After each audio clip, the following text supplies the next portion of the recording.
مرحبا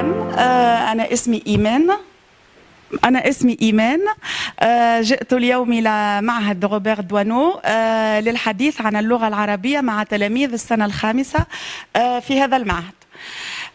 Bonjour, je suis Imen Bensdira. Je suis venue aujourd'hui au collège Robert Doisneau avec un grand plaisir dans le cadre de la semaine autrement, pour présenter la langue arabe aux élèves du 5e.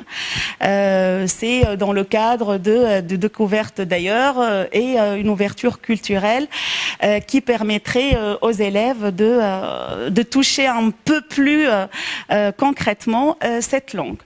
Voilà, d'essayer de la prononcer et un petit peu de l'écrire, très brièvement. Cette langue arabe, qu'est-ce qu'elle a de différent au niveau, par rapport à la langue, aux langues latines? D'accord. Alors, la langue arabe, elle est très différente. Déjà, dans les sonorités, la phonétique. Donc, la prononciation, elle va être différente.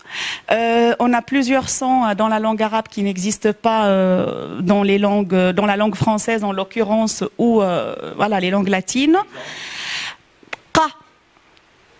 Par exemple, du mot qala, dire, donc on n'a pas cette sonorité-là.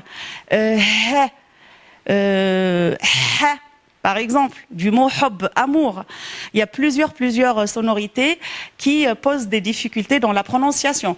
Alors, moins pour les petits, parce que ils n'ont pas encore développé tout le système, mécanisme de la prononciation. Donc, il y a toujours plus de facilité à s'approprier l'apprentissage et la prononciation qu'avec les adultes. Moi, j'en ai l'expérience. On est un peu plus en difficulté. On finit par arriver, si on a la motivation et puis la persévérance.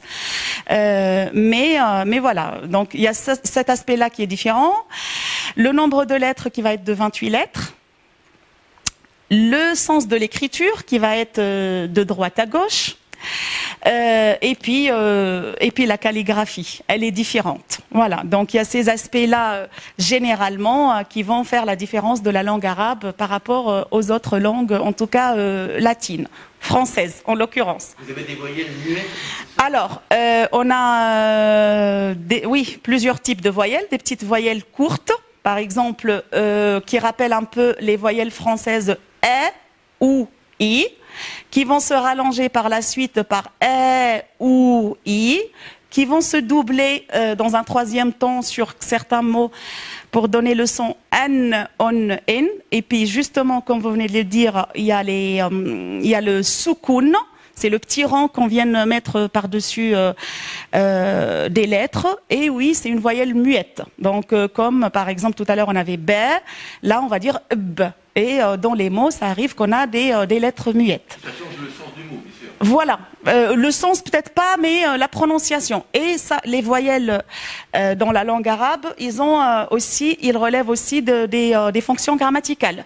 C'est-à-dire, en fonction de mon mot, s'il est objet ou sujet, la terminaison, la dernière voyelle, elle va pas être pareille parce que elle va nous indiquer la fonction grammaticale. Est-ce que la grammaire arabe est plus simple que la grammaire française qui est très compliquée?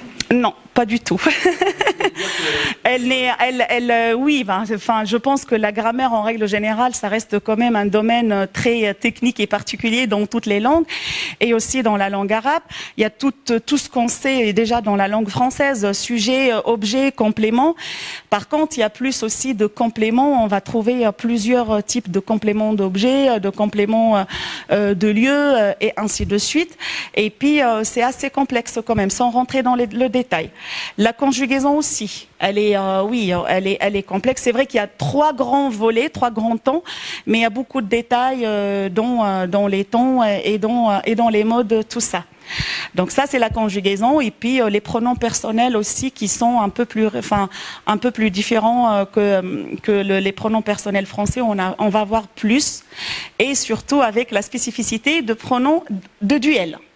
Le duel. Donc, vous deux, nous deux, eux deux, tout ça. Quand je vous entends, la calligraphie, les voyelles muettes, les machins, les machines, les machins. Oui. On nous dit, oh là, on va jamais arriver à apprendre cette langue. Quand on n'est pas... Oui, mais bon, on ne va pas attaquer tout ça du premier coup. C'est une évolution. Il y a bien sûr un niveau basique. Moi, par exemple, je commence toujours par l'alphabet. Donc, essayer de prononcer l'alphabet, les voyelles, et puis apprendre aux personnes intéressées d'écrire. Donc, il faut toujours passer par cette étape basique, découvrir les lettres, leur prononciation avec les voyelles et comment elles s'écrivent. Et petit à petit, voilà, on évolue. Deuxième lieu, la grammaire, et après la conjugaison et tout ça. La calligraphie, par contre, ce que j'ai montré tout à l'heure, tout ce qui est très artistique, ça c'est en option. On le fait. Moi, la première, je le maîtrise pas, hein, donc ça relève du domaine de l'art. Voilà. L'évolution de la personne dans l'apprentissage, au bout de combien de cours, comme vous venez de dire, il va pouvoir parler, ça va dépendre de deux éléments principaux. Le premier, déjà, de la capacité d'apprentissage de la personne. On n'est pas tous pareils devant l'apprentissage. On va apprendre d'un rythme plus ou moins différent. Et puis, de l'âge. Moi, j'ai remarqué que les enfants, ils ont cette faculté d'apprendre plus rapidement que les adultes pour avoir connaissance de la chose, parce que je suis aussi enseignante d'adultes et je sais que le rythme, c'est pas du tout le même. Là, j'ai fait l'expérience avec les enfants. J'en avais fait auparavant. Ils sont plus rapides à apprendre. Voilà, toujours avec des rythmes bien sûr plus ou moins différents. C'est tout à fait normal.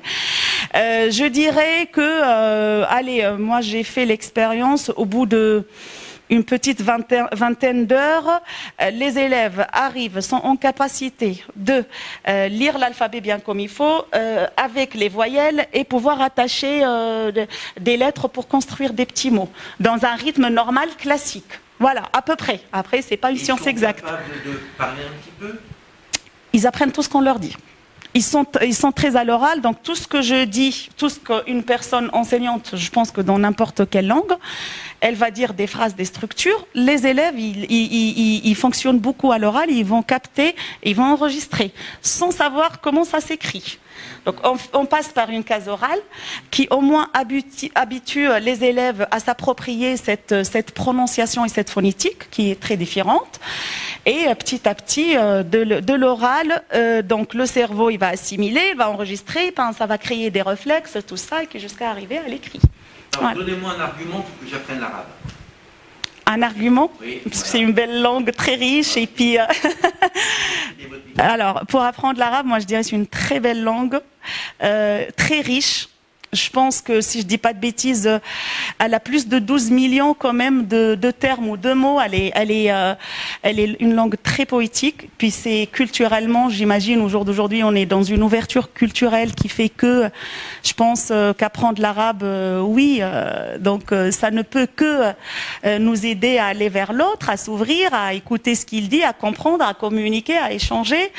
Et puis c'est toujours une richesse.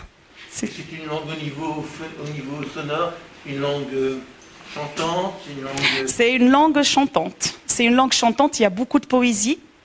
Dans l'histoire de la langue arabe, donc je rentrerai pas dans le détail, hein. Il y a des grands poètes, il y a des grandes écritures, il y a des grands littéraires, il y en avait, il y en a, il y en aura. Sachant que je fais juste une parenthèse, que l'arabe parlé dans les pays arabes, c'est un dialecte. Nous, là, on parle de l'arabe littéraire, qui est la langue de l'école, du journal, des documents officiels, état civil ou autres. Mais l'arabe parlé dans les pays arabes, algériens, égyptiens, libanais, c'est un arabe dialectal.